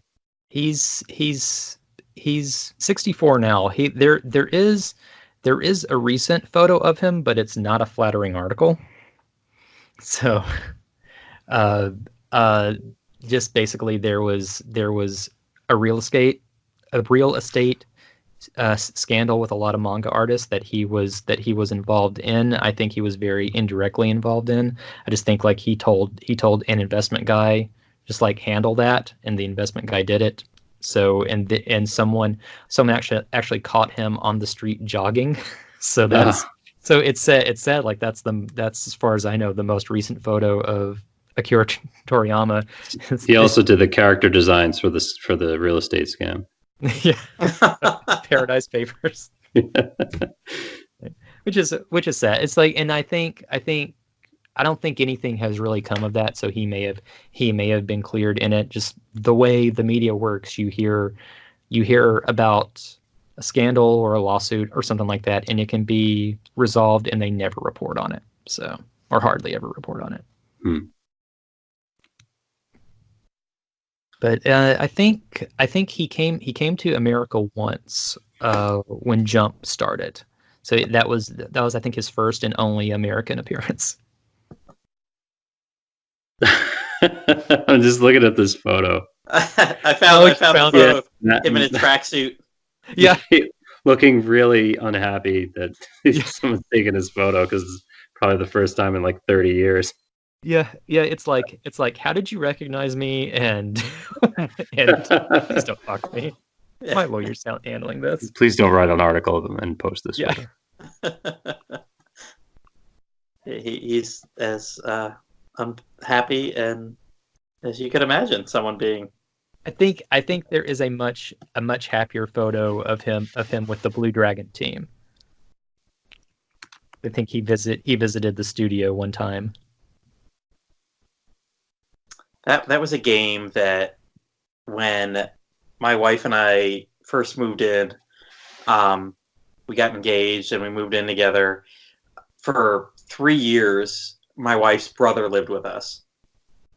We had a townhome, and he lived upstairs. We had downstairs, and he was never there. He works for Disney and works like 80 hours a week, whatever. So he was barely ever there, and sleeping over his girlfriend's house because they had a shift together the next day.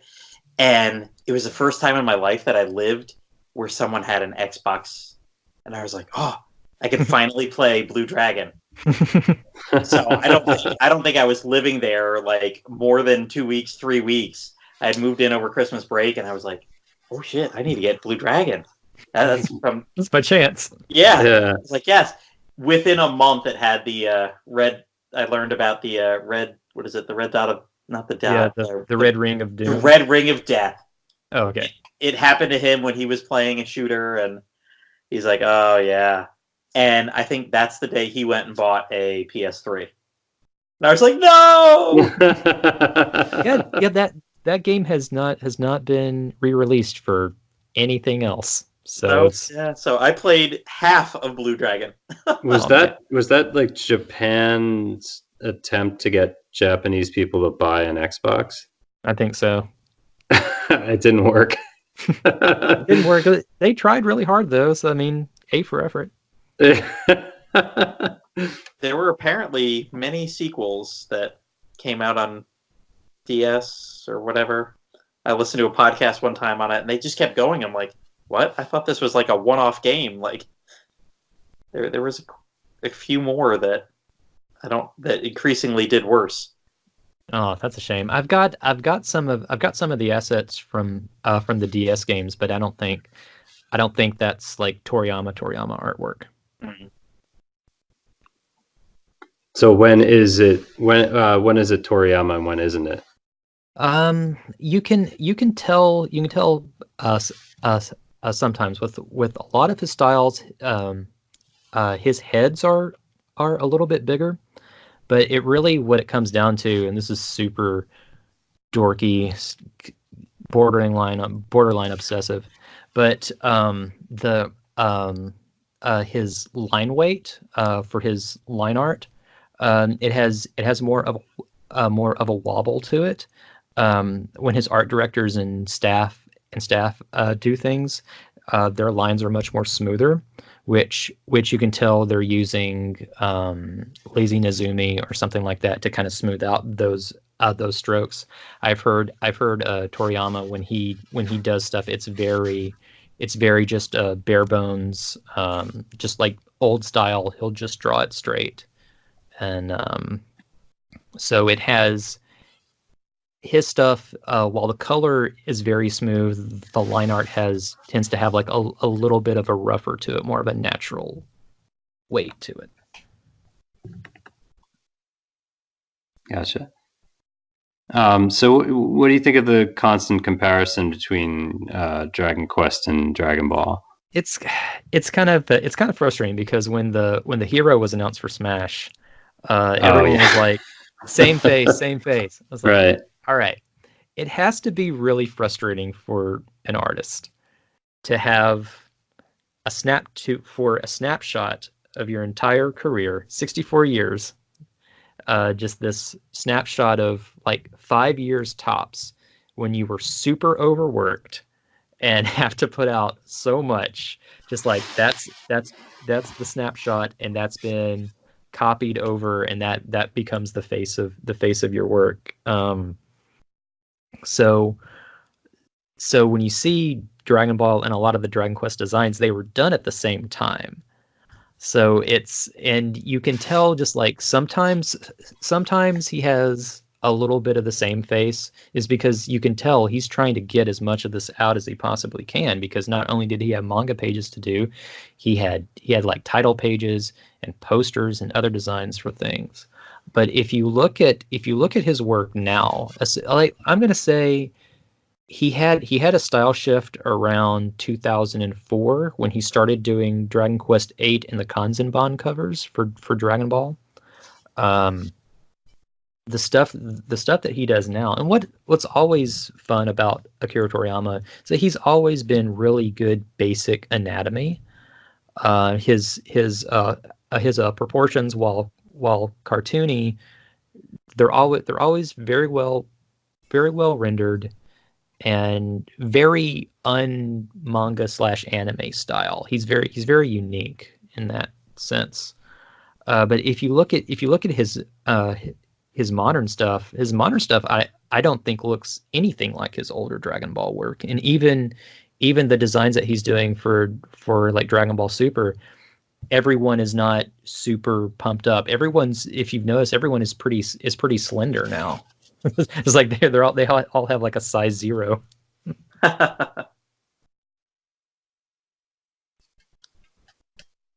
So why is the Dragon Quest Illustrations book so important? Well, when you think about it, there really aren't a lot of Akira Toriyama art books, and there aren't any Akira Toriyama modern art books. We've got Toriyama the World, which I believe is still in print, and there's the Dragon Ball 30th anniversary collection, but that basically stops at 96, 97 with a couple of bonus things here and there. And like I said, Akira Toriyama, he doesn't have any sort of social media. He doesn't archive this in any way. So I think if you're a Dragon Quest fan, an RPG fan, or just an Akira Toriyama fan, you owe it to yourself to really pick up this book. And like Viz did an excellent job bringing this over. But it has, because when people say, oh, like same face, everything looks like Dragon Ball, very little in that book I think looks like Dragon Ball, especially the Dragon Quest Heroes designs. Mm-hmm. And it's good that a lot of this artwork is preserved and people can see it, because a lot of the designs in that book, this was the first time that they were approved for print, and some of them just only existed as V-Jump covers with that plastered with text. So I think if you're a fan, you really owe it to yourself, and it's a pretty cheap book, and you get to see a lot of really unique stuff. I bought it for my kids for Christmas. Nice. And they were 2 and 5 at the time, and we would go through maybe like 2 or 3 games a night for the week after Christmas. And then I did it again in like February. I'm like, well, this week when we sit down to read tonight, we're going to look through it too. And to this day, they'll still go pick it up off the shelf. Mm-hmm. My book is in no way pristine condition anymore. But even like, he's now 3, my youngest son, he'll pick it up and just flip through it and look at the pictures. Because it's just an illustration book. There's very little text in it. And he'll tell me stuff. He's like, Daddy, this is from Dragon Quest 3. This is from Dragon Quest 4. And it's funny because I feel like it solidifies some stuff from him that he's never even seen me play these games. And they've seen me play 11 and a couple of the Heroes games, and that's about it. Maybe a little 8 on the 3DS from what they remember a few years back. But they know about all the monsters and everything from that art book. That's awesome. He's gaining experience just from reading the art book. Yeah, and I've done all the... I just put it up on Twitter this past weekend. I laid out all of the Perler Bead creations I've done. Oh, sweet. I need to check this out. Yeah, I did everybody. I did the hero from 1. I did the 3 from 2. I haven't done Dragon Quest 3 yet, just because I'm trying to decide how in-depth do I do. Do I do every class male and every class female? Yes. Do I do 18 of them? And I did everybody from 4, everybody from 5. I think I've done all the males now for 6. I did the hero this weekend because I kind of forgot where I left off. I've done all the males for 6. 7 and 8 and 9. I'm kind of hoping that playing through Dragon Quest 11 in full 2D mode, some of those people show up as sprites, because I'm not an artist. I need to be able to copy the sprite art. And what's awesome about 4, 5, and 6 is Perler Bead boards are 29 pegs by 29 pegs, and nothing in the DS sprites is any higher than 31 pegs. So I can kind of Kind of Jimmy guess it it. a little bit. Yeah, like, oh, well, this guy's hair. I think I took Dragon Quest 6 Heroes hair down a little bit, or in somebody's I took like one line of pixels out of their leg, so they're one dot smaller. You don't really notice. But yeah, all the DS ones. It's okay that are that great. hero I just happened to have killed 50 men. So all the I'm hoping that 789. I already took a picture. What's the bald angel in 9? Aquila? Aquila. Yeah. Aquila. Yep. He shows up in like one of the very first throwbacks that you go to in Dragon Quest 11. Okay, He's like nice. there. You can talk to him for a minute. So I was like, definitely screenshot this. I'll be able to make Aquila for number 9. But I You have should do all the classes and genders for 9 and 10 too. And 10.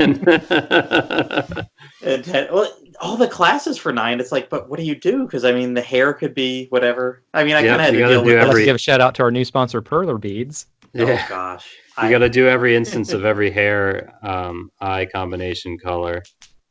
And this all started I last believe in you. fall with Dragon Quest 11. I put it out there on Twitter. Nobody answered. Finally, somebody on Reddit directed me to a page where it had all of the costume changes in 2D for Dragon Quest 11. Nice. And that's what made me start, because the kids were watching me play it. I named the hero after my older son. They talk about it all the time. Like, well, would you guys want me to make perler beads out of that?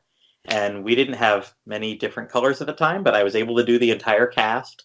And I definitely did the hero in his home country armor, because I hate the effing hair of the Dragon Quest 11 hero. I've said that a million times. So he is What not. What is it about his hair that triggers you so?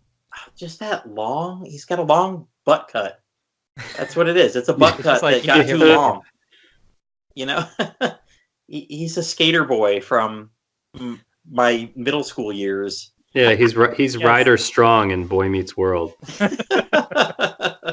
But yeah, I mean, my kids love doing that, and when I would make the perler beads for like 4, 5, and 6, which they've never seen me play. I've had no need to play them for the past decade or whatever.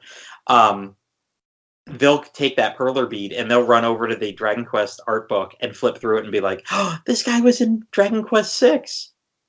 That's awesome. So that they recognize some of them too from the Dragon Quest Heroes games, but they love that art book. Yeah, I really do. I have a lot of the beads, but I haven't done anything with them yet. I'm looking forward to playing with my son with those beads, but at this point, he'd definitely be eating them. or they would be everywhere. I started a really fun piece of Dragon Quest 11 fan art last year. Had it penciled. I'm almost done inking it, but I just got busy with work and the other side project that I'm doing right now, and it pains me because I have this like really nice artwork. I'm like, maybe I'll offer it as a print for the fans, but it's just one of those things that had to fall by the wayside because of work and trying to get this book finished. So sad. It happens. All right, so Liam, you got anything else about Toriyama here that you want to get into? No, not anything else you want to say about it? Well, there is one thing. I wonder how many more episodes of Dragon Warrior anime with Abel we would have gotten if Saban had only just credited Toriyama in the credits. See, what I'm thinking it was one of those things. I think he did the initial designs, because one of the things that kind of like I gravitate towards Abel more was because like that it looks like Dragon Quest to me, if that makes sense. Like Dai doesn't really look like Dragon Quest to me, right? Even though it's really, really popular. And the other ones, like, they have art styles that are very, very nice. I haven't read much of Dragon Quest Monsters Plus, but like that looks like Dragon Quest to me. Right. And one of the things that I thought was really nice with those initial character designs is that Abel, Tiala, and Moko. thank you. I got choked up for a second. That they all three of them were Indian. And so if you look at the designs in Toriyama the World and also the big poster he did, which is interesting in the Dragon Quest collection's art book, that they're all new scans, and that piece has faded. So it's kind of neat. But I wish that they had kind of kept. I kind of wish that they had kept them Indian. It would have been an interesting. You mean like Native American, or I guess? I think it's like Indian. Oh, really? Mm-hmm. Oh, okay. Because they have the dots on their foreheads, all three of them. Oh, I don't remember that. Mm-hmm. Moko's is green. Tiala's I think is red. Abel's I don't quite remember. I'll have to grab it off the shelf. Huh. This was in the anime? I don't remember that at all. This was in the original character designs. Original. Oh, I see. Mm-hmm. I see what you're saying. Well, that's interesting, because I would have thought, just based on the dress, that it was more of a Native American style. I think Abel even has like just the like sash or the tunic that he wears. It could be just like one of those things. It's just like before the internet was really big, and you could kind of easily get reference pics. Just like, I'm going to get a little bit of this and a little bit of this. So I don't know. It could be both. Could be either or. And the Abel anime also had that amazing Daisy character who is like just this barbarian woman who teaches Abel how to use a sword. Mm-hmm. She's fun. It's just like all of the characters. Yannick's my favorite, but everyone has really good designs. Everyone has really distinct personalities. The cast never feels too bloated. There's one episode though where the animation quality really takes a hit. It's when they're on the Ghost Island, I think, and it's barely an animatic. It's like, wow, they had no money for this episode. Was that in the later it's episode series? I want to say 16, 17. Oh, so okay. it's just which is funny because the US opening has little clips from episode 14. Which we never got to see until recently. Wow. Yeah, but I'm super glad Element 7 has got them all fan subbed, and they're on YouTube now. The music in the dub is far better though. Are you talking about the music that they added to like the intro, or you're talking... they added a lot of the symphonic suite pieces in there, because because in the originals they have kind of, it's just like generic anime music, and they have the fight music from Dragon Quest 3, but it's not as good as the symphonic piece that they used for the so the dub had music that the Japanese version didn't, because I had way better music. Yeah, I do remember the music specifically, the fact that when this anime was first debuted in the US, I guess it was around sometime around 1990. Mm-hmm. Dragon Warrior 2 was out. Mm-hmm. Yep. But Dragon Warrior 3 was not yet out. No, 3 had this weird delay. Yeah. It was spoiled in Nintendo Power like 9 months before it came out. Nice. But the music from Dragon Warrior 3 and a little bit from 4 made it into the anime. Mm-hmm. So, and references from Dragon Warrior 3, like Najimi Tower, made it into the anime. So I'm sitting there watching it as a kid, and then when Dragon Warrior 3 comes out, I'm like, oh my god, it's Najimi Tower. It's the 13th episode. Mm-hmm. It's like, so it was just amazing to see that. All of this music that I was familiar with watching these cartoons over and over again every Sunday, suddenly coming to fruition in the game. Mm-hmm. Yeah, I remember when I got 3 and that fight music wasn't near as good as it was in the anime. I was really disappointed. Oh, I think I just liked hearing the reference.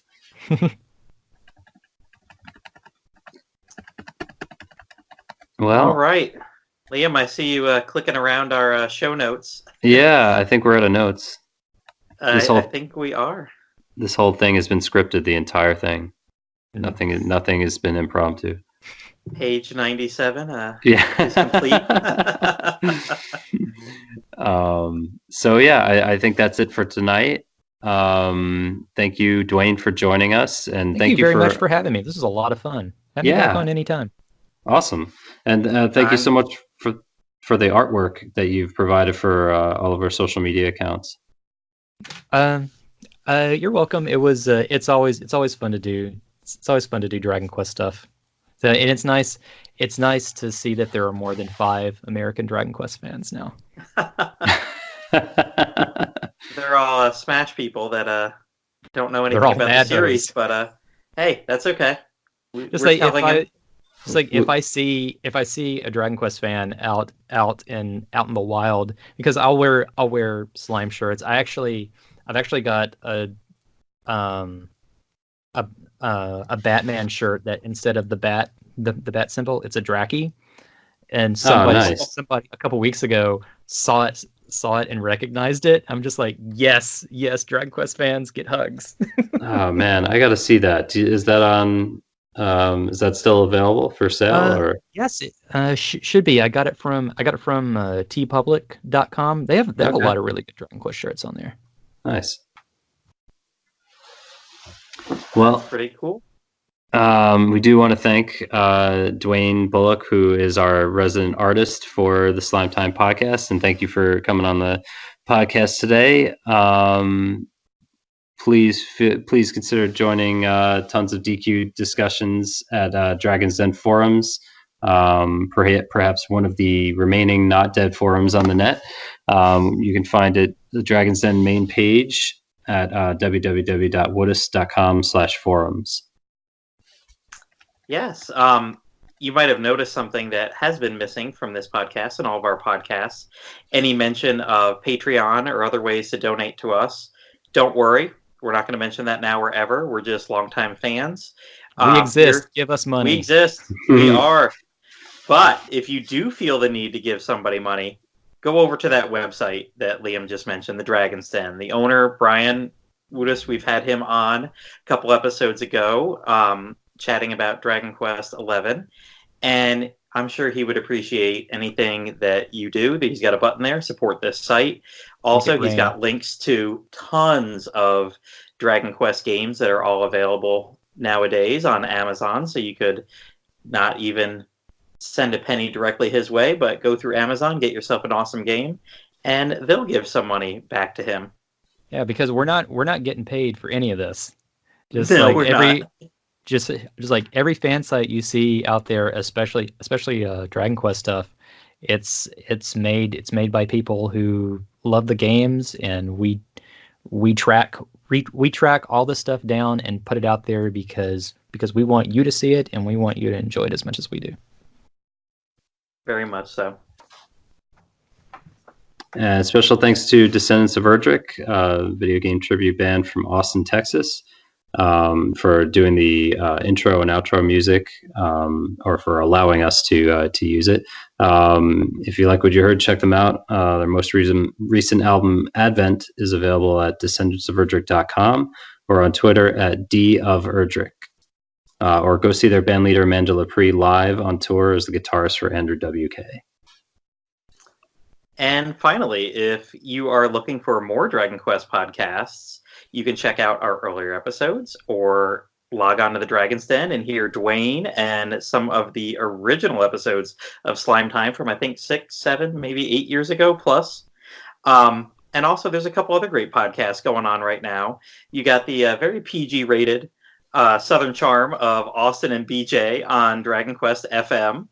We chat with them on Twitter often. And Liam here has even made a guest appearance on the little bit more R-rated Puff Puff Hour podcast, and we'd be pleased if you gave both of them a listen as well. We enjoyed them, and they've kind of inspired us to bring this back too. So from the earliest Slime times to the latest episode of Dragon Quest FM and Puff Puff, there's a lot of good stuff to listen to out there.